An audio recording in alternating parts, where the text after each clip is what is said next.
Traditional hand drum making is a cornerstone of First Nation culture.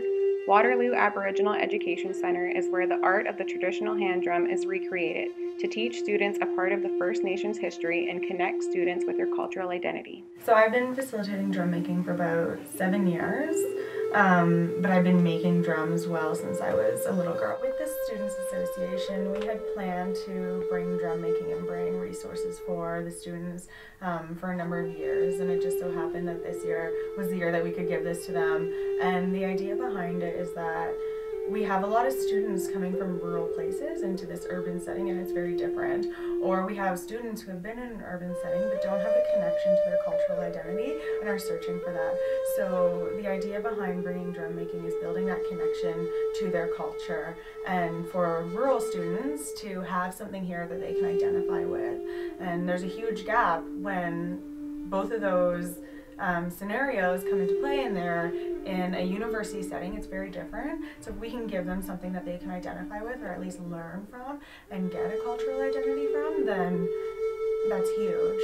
My cultural journey has been awesome. I found that the community here at the center, both of students and of community members from the region, have been so supportive.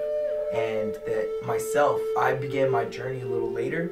Everyone starts their journey at a different time, and I found it very, I'd already established like which of my parents' cultures I'd identified most with and where I felt that I fit in, and then it became this journey of who I am and where my roots are and what that means to be a Métis. On the drum, one of the main teachings is healing, and so looking at our healing process, and part of that process is healing our relationship with our culture, because we know that that's been broken. I think we need to support the students that we have here. Ceremonies was a big deal for some of them it was their first time, and the drum making as well is something I'd like to continue. The moccasin making I'd like to continue. I don't often like to send them out into the community, without knowing where they're going. I'd rather bring people to us.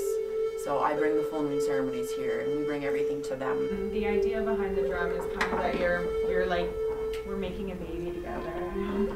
So what's happening is we're getting our resources, and soon we're going to start putting them together, and as we're building our drum, we're building that connection with our drum, and when it's all tied together and it's done, we'll have an umbilical cord. That's what this will symbolize. And so upon the birthing of your drum, we'll have a birthing ceremony post-reading week, and we'll welcome your drum into the world. So we'll sound it for the first time, we'll cut the umbilical cord, we'll feast it, and give it a drink for the first time, and we'll give it a song for the first time. This is NAPAM TV from the Waterloo Aboriginal Education Center at the gathering of a traditional hand drum making class.